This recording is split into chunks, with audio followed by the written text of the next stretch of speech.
오늘 저희 함께 보실 하나님 말씀 신명기 5장 21절 말씀입니다. 구약성경 270페이지 신명기 5장 21절 말씀입니다. 구약성경 270페이지 신명기 5장 21절 말씀 다 찾으신 줄로 알고 제가 봉독하도록 하겠습니다. 내 이웃의 아내를 탐내지 말지니라. 내 이웃의 집이나 그의 밭이나 그의 남종이나 그의 여종이나 그의 소나 그의 나귀나 내 이웃의 모든 소유를 탐내지 말지니라.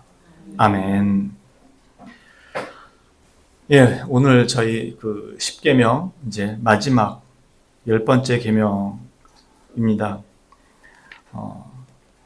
10계명 설교는 오늘로 일단락되지만 실제로 성경 전체가 이 10계명 말씀을 하고 있기 때문에 우리는 10계명 말씀을 사실상 매주 듣게 될 것입니다. 예수님 또한 이 10계명하고 전혀 무관한 분이 아니기 때문에 우리가 어떠한 본문을 보던 사실 그 안에서는 10계명을 발견하게 되고 예수님을 또한 발견하게 되는 것이 정상입니다.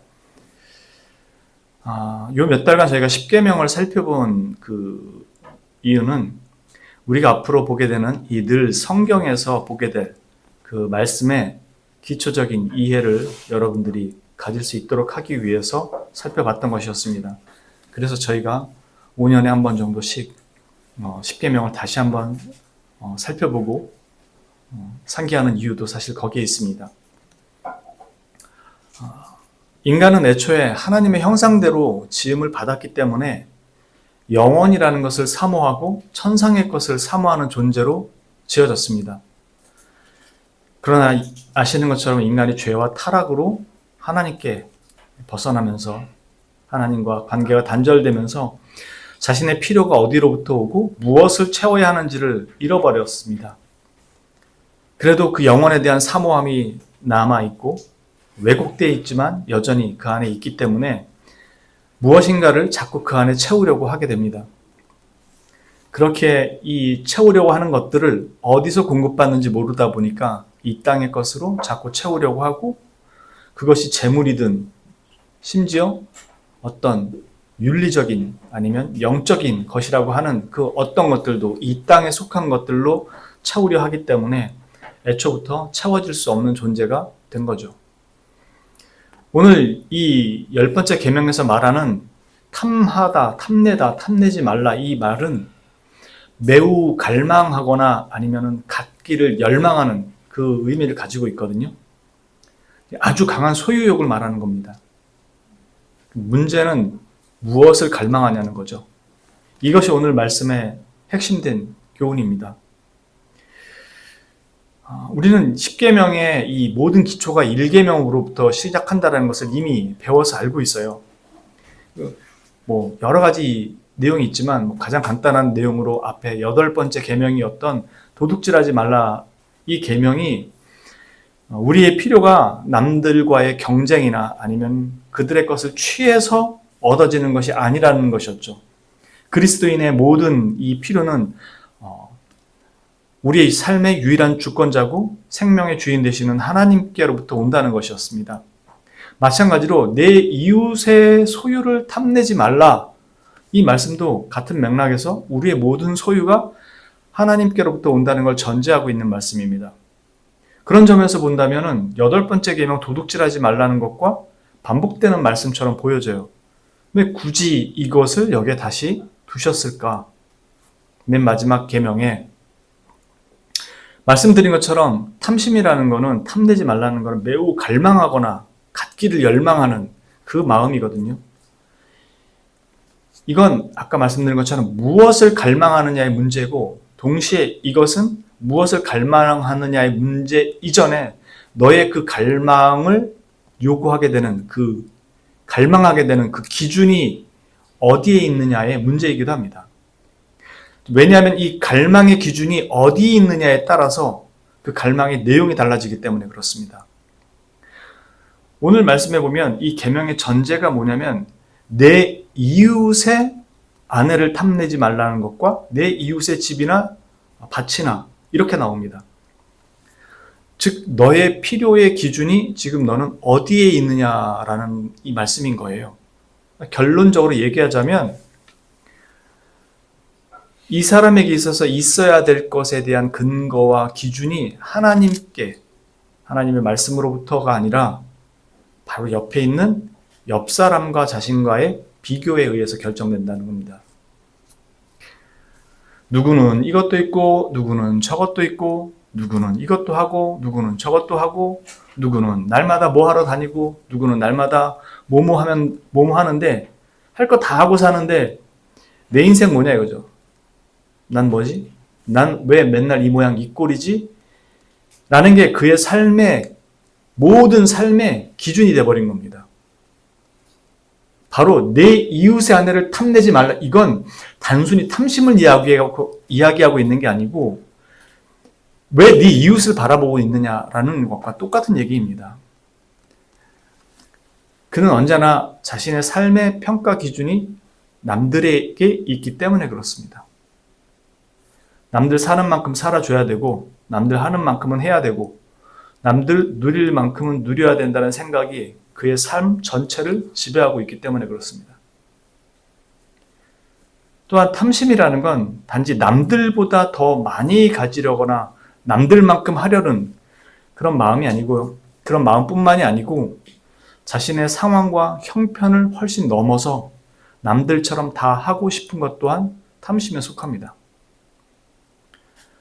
이것이 하나님께서 도둑질하지 말라는 계명이 분명히 있음에도 다시 한번 반복되는 것처럼 이 계명을 주신 이유입니다.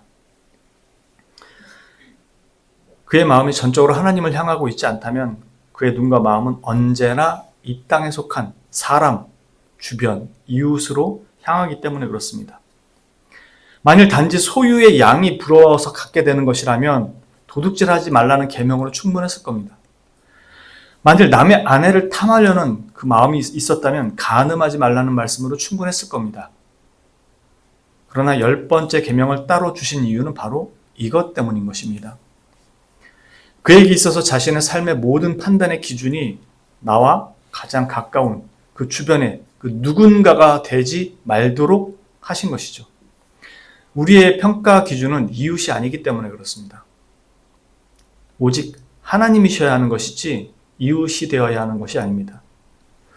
서두에서 말씀드린 것처럼 우리는 하나님의 형상대로 창조되었기 때문에 모든 생명과 필요를 하나님께로부터 공급받는 존재로 지음받았습니다. 그렇기에 하나님이 아닌 다른 것으로 자꾸 채우려고 하는 것은 채워도 만족함이 없고 정작 필요로 하는 것이 아닌 또 필요로 하는 게 뭔지도 모른 채 다른 것들로만 잔뜩 채워 넣으려고 하게 되는 거죠. 그래서 이 탐심은 채워도 끝이 없게 되는 겁니다. 아무리 채워도 채워지지 않습니다. 우리 마음에서 하나님이 우선순위에서 밀리면 언제나 그 자리는 우상이 차지하게 됩니다. 우상은 바로 하나님을 대신하는 그 무엇입니다. 그래서 탐심은 곧 우상숭배니라라고 말씀하는 이유입니다. 나와 남을 비교하는 그 순간 내가 아무리 남들보다 더 나은 삶을 살고 있다고 해도 나보다 조금이라도 더 나은 삶을 사는 사람을 보면 금세 부러워하고 시샘하고 자기도 동일한 삶을 살고 싶어하고 누리고 싶어하고 그렇게 되고 싶어하고 그것을 자신의 것으로 만들고 싶어합니다. 이만큼만 있으면 더 이상 바라는 거 없어 라고 해도 이만큼이 되면 그것보다 조금 더 나은 사람의 것을 보면 더 그것을 가지고 싶어합니다. 난 아니라고 하지 마십시오. 여러분의 살림 도구는 그렇게 장만됐습니다. 그죠? 여러분이 가지고 있는 차도 그렇게 바꿔지게 됩니다. 남편 안 바꾸고 아내 안 바꾸는 게 다행이죠.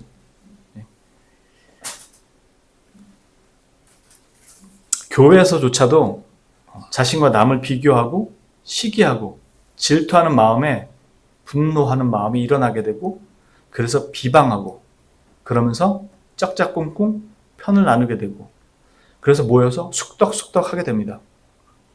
그뿐 아니라 심지어는 믿음이라는 이름으로 하나님께 그걸 구합니다.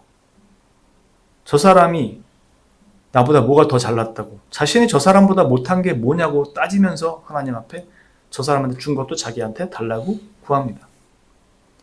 정작 뭐가 있어야 되는지 모르고 저 사람이 가지고 누리고 있는 것들을 부러워만 하고 똑같이 다 달라고 합니다. 하나님은 정확하십니다. 내게 있어야 하는 게 뭔지를 너무 잘 아시기에 고통마저도 내게 허락하십니다. 그걸 통해서 내가 성장하는 모든 과정을 아시기 때문에. 그래서 이웃이 나의 비교의 대상이 될 수 없습니다. 그래서 이웃을 보고 그것을 탐내지 말라고 말씀하는 겁니다. 자신을 하나님의 말씀에 비추어 서지 못하게 하는 것, 자신의 판단에 따라 자신의 한 일을 자랑스럽게 여기게 만들고 공로로 생각하게 만들고 남들보다 자신이 더 나은 사람이라고 생각하게 만들어서 자신의 문제를 생각하기보다는 오히려 남들이 가진 것, 하나님께 받은 것에 대한 불평과 불만과 시기와 증오와 분노로 이어지게 하는 것들, 이것이 바로 이웃을 나와 비교하는 그 마음에서부터 출발하게 되는 것입니다. 자신이 누리는 것은 마땅하고 당연한 상이고 은혜지만 남들에게 주어진 건 불공평한 처사라고 생각하는 것입니다. 자신이 처한 상황은 죽도록 어렵고 힘든 상황이지만 남들은 별 어려움도 없는 상황 같고 속 편한 얘기들만 한다고 생각합니다. 하나님의 말씀이 그의 심중에 바로 새겨져 있는가 하는 것이 바로 이런 데서 드러납니다.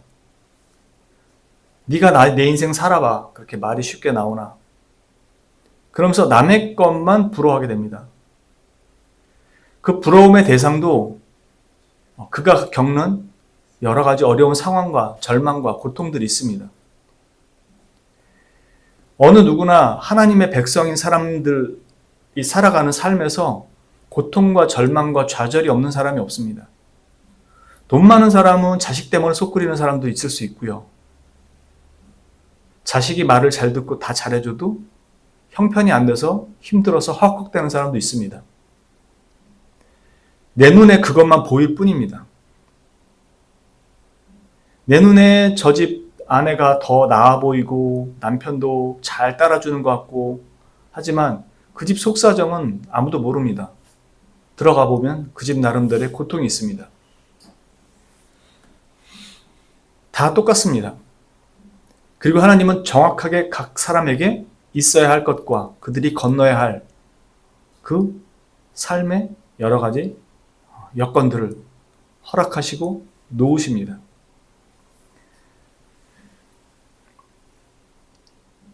하나님의 말씀이 그 심중에 없게 되면 그게 보이지 않고 남들만 보이게 됩니다. 거듭 말씀드리지만 말씀을 듣고 알고 있는 것이 내 신비에 새겨진 것이 결코 아닙니다.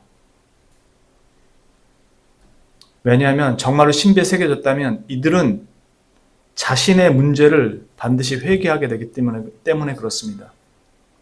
자신의 문제를 돌아볼 수 있게 되기 때문에 그렇습니다. 그러나 신비에 새겨져 있지 않고 지식으로만 들어가 있으면 자신의 문제는 보이지 않고 언제나 남들에 대한 것만 보입니다. 그리고 언제나 문제는 저 사람이 갖고 있는 것이고 하나님은 왜 나한테만 그러세요? 라는 것으로 모든 것이 대신하게 됩니다. 이들에게는 언제나 내 가까운 이웃의 상황과 상태가 내 삶의 평가의 기준이 되어 있기 때문에 그렇습니다. 그에게 만일 하나님의 말씀이 신비에 진짜로 새겨져 있다면 그는 남들의 상황을 나와 비교하는 것이 아니라 자신의 상황을 하나님의 말씀에 비추어 돌아보게 되기 때문에 그렇습니다. 문제가 있다고 깨닫는다면 회개를 하고 용서를 구할 것이고 문제가 없다면 하나님의 은혜를 구하고 감사와 찬양을 올릴 것입니다. 여기에는 시기와 질투와 분노와 비방이나 비난은 설 자리가 없습니다. 골로새서 3장 1절에서 2절에서 바울은 땅이 아닌 하늘에 있는 것을 찾으라고 말합니다. 그러므로 너희가 그리스도와 함께 다시 살리심을 받았으면 위의 것을 찾으라. 거기는 그리스도께서 하나님 우편에 앉아 계시느니라. 위의 것을 생각하고 땅의 것을 생각하지 말. 말라. 우리가 이미 앞에 여러 계명에서도 확인했던 것처럼 우리의 탐심, 우상 숭배는 하나님을 섬기면서도 얼마든지 그게 가능하다는 것이었습니다. 그 모양이 다양하게 감춰져 있기 때문에 그렇습니다. 하나님 그분을 우상으로 만들 수도 있고요. 하나님을 섬기면서도 나의 사상과 이념이 우상이 될 수도 있고요.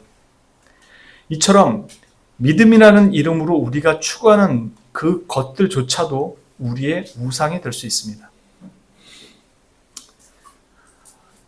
목사나 선교사와 같은 교역자들의 소명과 사명은 잘 아시는 것처럼 택하셔서 부르신, 그래서 모으신 그 교회, 그분의 교회의 각 지체들에게 하나님을 전하고 가르치고 그분의 말씀으로 그들을 하나님의 백성으로 서도록 권면하는 것입니다. 그 숫자가 얼마냐는 것은 목사와 선교사가 결정할 사안이 아닙니다. 물론 맡겨진 사역을 위해 열심으로 전도하고 선교해야 하는 것은 분명한 목회적 사명입니다만 그 숫자가 자신의 사명의 크기를 결정하거나 가늠하는 것이 아닙니다. 오직 맡겨진 사역에 대해 그저 순종할 뿐입니다. 어떤 목사는 1만 명이 넘는 성도의 사역을 할 수도 있고요. 어떤 목사는 평생의 곰팡이 냄새 나는 지하 교회에서 5명, 10명, 20명 사역을 하다 인생을 마감할 수도 있습니다. 단지 보내신 자리, 세우신 자리, 인도하신 자리에서 순종할 뿐입니다. 그의 사역의 평가 기준은 하나님이시지 이웃교회의 목사가 아니기 때문에 그렇습니다. 목사가 그 이웃 목사를 바라보는 순간 그는 탐심이라는 우상숭배에 바로 걸려 넘어지게 됩니다. 더 많은 성도, 더 큰 교회, 더 큰 목회가 하나님 기뻐하시는 것이라고 자신의 이념을 거기다가 투영시켜서 그것을 우상화시켜버리게 됩니다. 그리고 자신이 하는 것들을 다 합리화시키고 정당화시키게 돼버리는 것입니다. 그게 자신의 탐심이라는 것을 망각하게 됩니다. 그건 하나님 나라를 위한 것이야. 이게 자신의 목회의 명분이 되기 때문에 믿음이라는 이름으로 그 탐심을 하나님 앞에 들이밀면서 사인해달라고 요구하게 되는 것입니다. 진심과 열정이라는 거 아시죠? 라는 것으로요. 거듭 말씀드리지만 목회자나 선교사뿐만 아니라 모든 성도의 가장 하나님의 기뻐 받으시는 것은 순종입니다. 맡겨진 현실을 그대로 받아들이는 겁니다. 믿음으로요. 거기서 그리스도인으로 살아가는 겁니다. 내 이웃의 아내를 탐내지 말라. 뜬금없이 간음하지 말라가 있는데 이 계명이 왜 왔는지를 다시 생각하십시오. 남의 남편, 남의 아내, 남이 가진 집, 남이 가진 밭, 남이 가지고 부리는 종들, 왜 10번째 계명에 이게 들어왔는지 잘 보십시오. 앞에 분명히 반복되는 내용이 있음에도 나온 건 너는 그 시선을, 네 마음을 어디에 두고 있느냐를 다시 말씀하는 겁니다. 내가 네 삶의 기준이고 모든 필요의 근거냐, 아니면 이웃이 가지고 있는 것들이 네가 부러워해야 될 대상이냐. 하나님에 대한 신뢰를 이야기하는 겁니다. 남들이 나보다 더 많이 가지고 있을 수 있죠. 부럽습니다. 너는 나를 신뢰하느냐? 그에 대한 질문이신 겁니다. 우리의 비교 대상이 이웃이 되어버리면 우리는 자꾸 이미 주님으로부터 떠나기 때문에 다른 것들을 바라보게 됩니다. 그리고 다른 것들로 그걸 채우려고 하게 되고요. 결코 남이 가진 것들이, 남의 자식들이 더 나아 보이고, 남의 남편, 남의 아내가 더 나아 보이고, 남이 가진 집과 여기 나온 것처럼 밭이나 종이나 그의 모든 소유가 더 나아 보이는 것 같아도 하나님을 갖지 못하면 아무 의미가 없는 것입니다. 하나님께서 허락해 주신 게 내 가정이고 내 가정입니다. 내가 소유한 모든 것들 다 하나님이 주신 것입니다. 이것이 그리스도인의 마땅한 믿음의 고백이라면 나의 소유에 대한 그 평가의 대상이 남이 될 수가 없습니다. 물론 안타깝게도 인간의 타락과 죄로 인해서 문제가 없을 수가 없어요. 그 문제는 반드시 주님께서 바로 잡아주실 겁니다. 그리고 그 문제에 대한 보상과 해결은 주님께서 하실 것입니다. 우리는 그 시간들을 인내하고 순종하며 견뎌가는 거죠.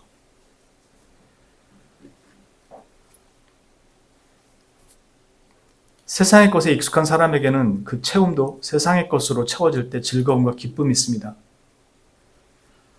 그러나 그들도 그것이 영속적이거나 확신에 찬 것들이 아니라는 것을 알고 있습니다. 그렇지만 하늘의 것을 사모하고 그것에 익숙한 사람들은 하나님이라는 이 한 분만으로 그들의 모든 채움을 만족하게 하신다라는 것을 영원한 하나님 나라의 백성으로서의 그 확신을 가지고 살아갈 수 있게 되고 살아가도록 인도하십니다. 그래서 인간에게 있어서 이 탐심을 제어할 수 있는 유일한 방법은 단 한 가지 뿐인 것입니다.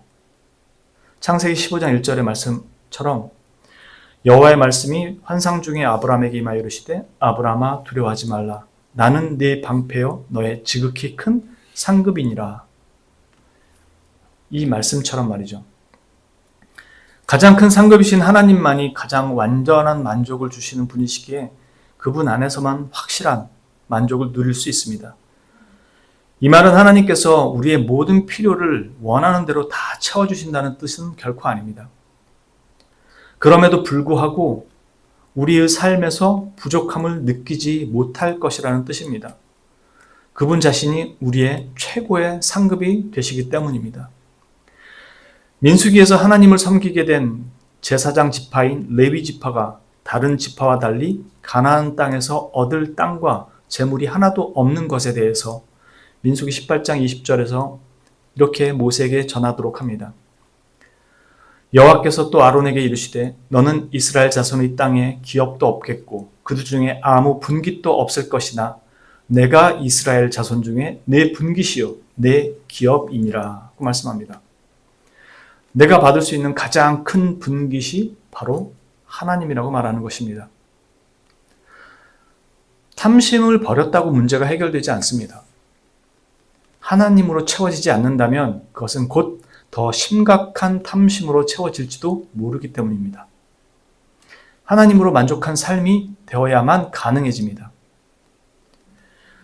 장사하는 사람이 주일 성수를 위해 가게 문을 닫고 예배의 자리에 나와 믿음으로 하나님께서 자신의 주일 수익을 채워주실 것을 바라는 것은 온전한 믿음의 행위가 아닙니다. 주일 성수는 지극히 당연한 의무입니다. 거래의 조건이나 대상이 아닙니다. 진정한 믿음의 행위는 주일 성수를 위해 자신이 포기한 주일의 수익 대신에 발생하는 손해, 그 손해만큼 자신이 써야 하는 반드시 나가야 하는 그 지출에서 그걸 기꺼이 줄이고 허리띠를 졸라매는 것, 그게 진정한 믿음의 행위입니다. 믿음으로 채워줄 것을 기대하는 것이 아니라 하나님께 마땅히 드려야 하는 그 삶 자체를 당연하게 받아들이고 그에 따르는 손해를 기꺼이 감수하는 것, 그리고 그것을 오히려 기뻐하고 감사하며 찬양하는 것, 그게 믿음의 행위입니다. 그거 지켰다고 채워주실 것이라고 믿는다라는 것은 너무나도 유아 같은 믿음의 모습인 거죠. 그것이 진정한 믿음의 행위고 믿음은 우리의 의가 아니고 은혜의 선물이기 때문에 결코 하나님과 거래의 도구가 될 수 없는 것입니다. 늘 부족한 것을 채워주시는 하나님이라는 간증보다 자신이 늘 부족하다고 생각했던 이유가 하나님이 아닌 세상을 더 사랑했다는 것을 깨닫게 하신 그 하나님을 간증하는 삶이 훨씬 더 복된 삶입니다. 우리의 탐심은 언제나 하나님이 우선순위에서 밀려났다는 것을 반증해 주는 것입니다. 이것이 하나님께서 우리에게 이 마지막 10번째 계명을 주신 이유입니다. 빌립보서 4장 11절 12절 말씀입니다. 내가 궁핍함으로 말하는 것이 아니라 어떠한 형편에든지 나는 자족하기를 배웠노니 나는 비천에 처할 줄도 알고 풍부에 처할 줄도 알아 모든 일 곧 배부름과 배고픔과 풍부와 궁핍에도 처할 줄 아는 일체의 비결을 배웠노라는 이 바울 사도의 고백처럼 이웃과의 비교가 아니라 하나님 한 분만으로 만족하는 것을 배우는 삶이 가장 복된 삶입니다. 다시 한번 말씀드리지만 믿음의 행위는 내가 하루 이거 안에서 못 버는 거 주님께서 채워주실 것입니다가 아니라 내가 그만큼 손해를 보더라도 이것이 지극히 당연하기에 나는 이 자리를 지킵니다가 믿음의 행위입니다. 다시 말해서 이런 수고와 노력이 없는 것은 믿음의 행위가 아니라는 뜻입니다.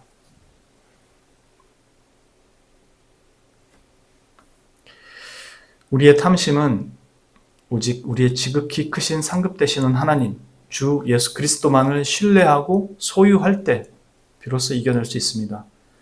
내 주변이 나의 삶의 평가 기준이 아니라 오직 하나님만이 나의 유일한 삶의 평가 기준이며 나의 유일한 공급처라는 그 사실 앞에서 저와 여러분의 신앙이 이 험난한 세상에서 오직 하나님을 향하는 그 외줄 위에서 끊임없이 그분만을 향하여 위태위태한 걸음일지라도 믿음으로 도전해가는, 그래서 믿음의 승리를 경험하고 쟁취하는 여러분의 삶이 되시기를 진심으로 주님의 이름으로 축원합니다.